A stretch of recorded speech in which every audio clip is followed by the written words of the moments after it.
ரொம்ப நல்லா இருக்கு. உங்களுடைய உழைப்பு தான். புது கதை புது இது நல்லா பண்ணியிருக்கீங்க. நீதிமன்ற தர்க்கம்லாம் ரொம்ப நல்லா இருக்கு. ஒருத்தன் ஒரு இலக்கை தொடுவதற்கு என்ன விலை கொடுக்க வேண்டியது இருக்குங்கிறத வலியோட கடத்துது படம். தன்னுடைய இலக்கை தொடுவதற்கு, தன் கனவை நிறைவேற்றுவதற்கு அவன் படுற பாடுதான் இந்த படம். இப்போ நிற்கிற இந்த ராஜேஷை நீங்கள் திரையில் பார்க்குற ராஜேஷ் இல்லை. முழு விளையாட்டுக்கு தான் முன்னுரிமை கொடுக்குது. குறிப்பாக அந்த கிரிக்கெட்டை தவிர வேற எந்த விளையாட்டையும் போற்றுவதில்லை.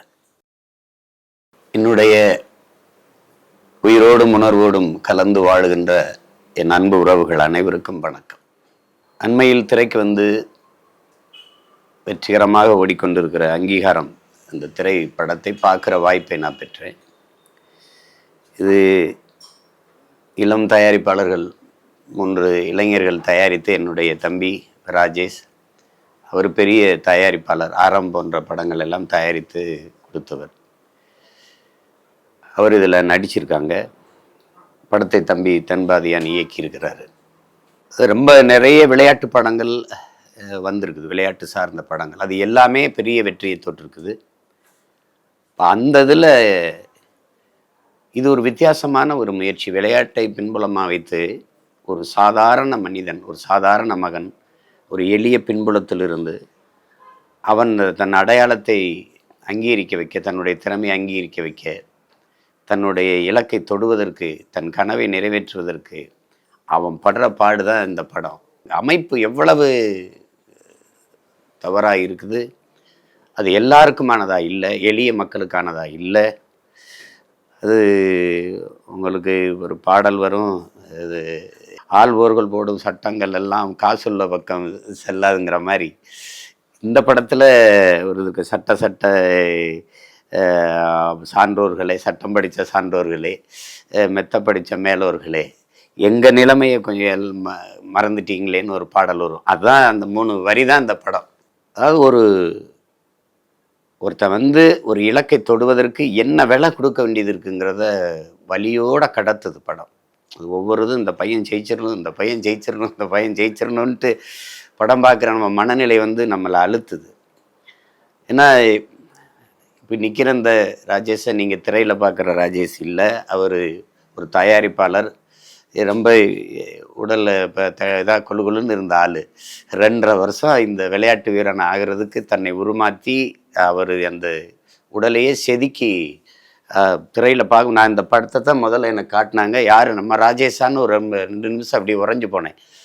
ஏன்னா அந்த உடற்பயிற்சியில் ஈடுபடுறவங்களுக்கு தான் தெரியும் அது எவ்வளவு, அது ஒரு தவம், அது ஒரு வரமாக இருந்து அதை பெறணும். அதை அப்படி செதுக்கி அதுக்கு உருமாறி அவர் நடிச்சிருக்கிறாரு. அந்த கதையில் வந்த எல்லா கதாமாந்தர்களும் தன் இயல்புக்கு வாழ்ந்திருக்காங்க, அப்படி தான் சொல்லணும். ஒரு புது இயக்குனர் ரொம்ப நேர்த்தியாக அதை செஞ்சுருக்காரு. உரையாடல்கள்லாம் குறிப்பாக என்னுடைய தம்பி பெற்றுகைன்னு அவருடைய பங்களிப்பு தான் இந்த முழுமையை நேர்த்தி பெற வச்சிருக்கு. அப்புறம் ஒளிப்பதிவாளர் எல்லாம் இளைஞர்கள். இதில் என்னென்னா அந்த நீதிமன்றத்தில் எடுத்து வச்ச வாதங்கள் ரொம்ப இந்த பையன்தான் எழுதினாரான்னு சொல்ல முடியாது, நம்ப முடியாத அளவுக்கு அவ்வளவு நேர்த்தியான வாதங்கள். எவரும் மறுப்பதற்கு இல்லை. ஏன்னா நீதிபதிகளே அதை கேட்கும்போது ஆமாம் சரின்னு தான் சொல்லணும். நீதிபதியாக யார் இருந்தாலும் அது சரின்னு தான் சொல்லணும். அதை வாதிடுறதுக்கு வழக்கறிஞர் வைக்க காசு இல்லாமல் அவரே எடுத்து சான்றுகளோடு பேசுகிற அந்த தர்க்கம் ரொம்ப புதுசு, ரொம்ப புதுசு. படம் பார்க்குற யாருக்குமே ஆமாம் இல்லை, ஆமாம் சரிதானே அப்படின்னு.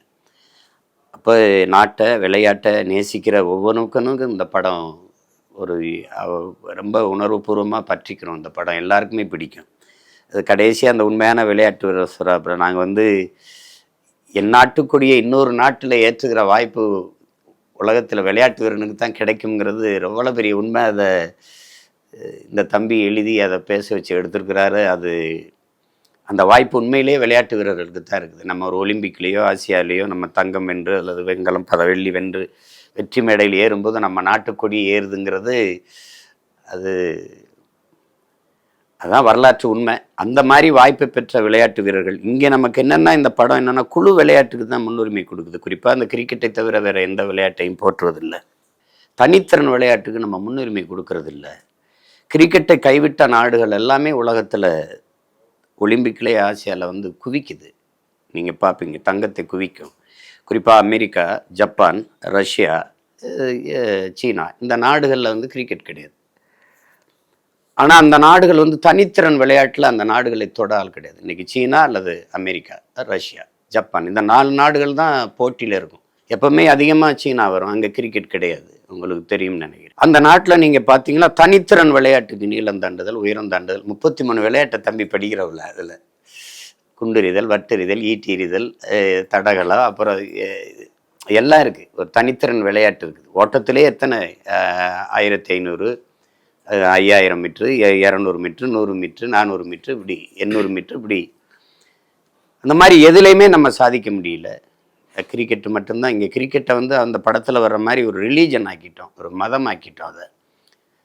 அது அதுக்கு கொடுக்குற முன்னுரிமையை தனித்திறன் ஆற்றல் கொடுத்து அந்த நாட்டில் எண்ணற்றவர்கள், நீங்கள் மிகச்சிறந்த வீரர்கள் இருக்கிறாங்க. நான் தினம் அதிகாலையில் திடலில் பயிற்சி எடுக்கிறாள் பல வீரர்களை நான் பார்க்குறேன். அது ஊக்கப்படுத்துறது இல்லை.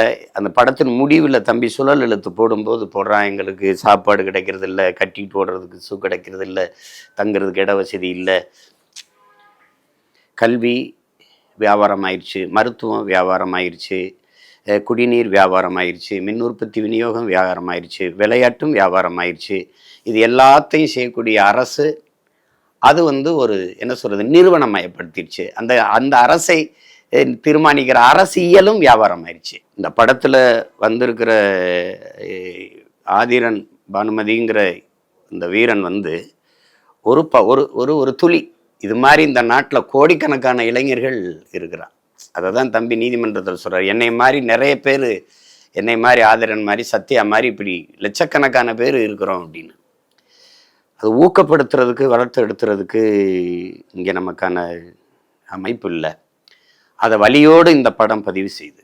இது வந்து படம்னு சொல்லக்கூடாது, நம்ம ஒரு படிப்பினை, ஒரு பாடம். இதை பார்க்குற அதிகார நிர்வாகம் வந்து தன்னை மாற்றிக்கொள்ளணும். இனிமேலாவது விளையாட்டு வீரனுக்கு என்ன சொல்கிறது, அதுக்கு முன்னுரிமை கொடுக்கணும். விளையாட்டு என்பது இங்கே வெறும் விளையாட்டு இல்லை, பல பேருடைய வாழ்க்கை என்பதை புரிஞ்சுக்கணும். இப்போ பார்த்தாலும் விளையாடிட்டு இருக்கான்னு சொல்லக்கூடாது.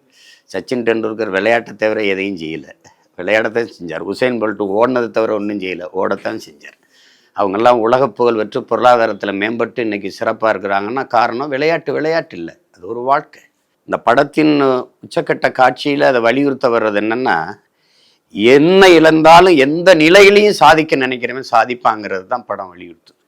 அந்த அம்மா சொல்கிற வார்த்தை அவர் ஓடுறதுக்கு தயாராக இருக்கும்போது வருது, உன் காலத்திலே உன்னுடைய வாழ்க்கையை மாறிடணும் அப்படின்னு. மாறிடணுங்கும்போது அந்த வெறி, அந்த ஆதிரனுக்குள்ளே நம்ம ஒவ்வொருத்தனும் இருக்கிறோம், எல்லாரும் அவன் மனநிலையில் இருக்கிறோம், நம்ம வென்றணுன்ட்டு. அதுதான் இந்த படம். எத்தனையோ படங்களை தயாரித்த என் தம்பி இந்த படத்தில் தன்னை தயார்படுத்தி நடித்ததுக்கு நான் எவ்வளவு பாராட்டினாலும் தகும்.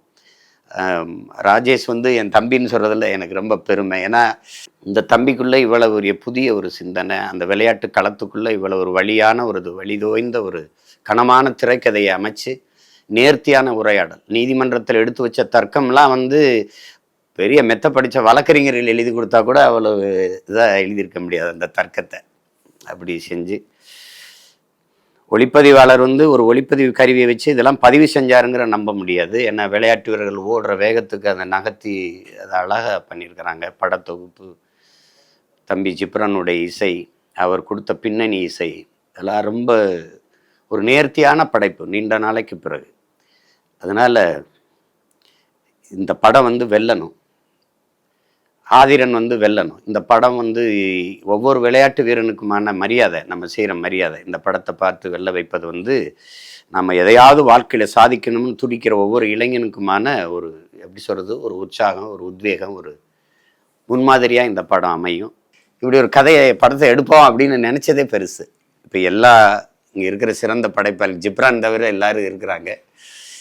ஒரு நேர்த்தியான படத்தை தந்த இந்த குழுவினருக்கு என்னுடைய அன்பும் வாழ்த்துக்களும். அங்கீகாரம் மக்கள் எல்லோரும் பார்த்து வெற்றியடை வைத்து பெரிய அங்கீகாரத்தை கொடுக்க வேண்டும் என்று நான் வாழ்த்துறேன். ரொம்ப நாளைக்கு அப்புறம் நான் அண்மையில் பார்த்த படம் அந்த ஹபீபி, இப்போ அங்கீகாரம், ரெண்டுமே மன நிறைவான படைப்புகள். படைப்பாளிகள் எல்லோருக்கும் என்னுடைய வாழ்த்துக்கள். குறிப்பாக என்னுடைய தம்பி ராஜேஷுக்கு என்னுடைய அன்பு நிறைந்த வாழ்த்துக்கள். ஏன்னா அது நடித்தது இவ்வளோ தூரம் சிறப்பாக நடிப்பார்னு நான் நினைக்கல. ஓடுறது ஓடிடலாம். நீதிமன்றத்தில் வாதங்களை எடுத்து வச்சதெல்லாம் ரொம்ப அருமையாக செஞ்சுருந்தாப்புல. நான் முதல் படம் நடிக்கிறாரு, இது கூச்சமாக இருக்குமோ திணறி இருப்பாரோன்னு நினச்சேன். பாராட்டுகள், ரொம்ப அருமையாக பண்ணியிருந்தீங்க. படம் வெற்றிக்கு என்னுடைய வாழ்த்துக்கள். என்னுடைய அன்பு சொந்தங்கள் அனைவரும் இந்த படத்தை, குறிப்பாக என்னுடைய தம்பி தங்கையெல்லாம் பார்த்து இதுக்கு பேராதரவு கொடுங்க. படம் நிறைவான படைப்பு. அப்போ தான் இந்த மாதிரி புதிய புதிய முயற்சிகளை இந்த இளைஞர்கள் செய்ய முடியும். நன்றி, வணக்கம்.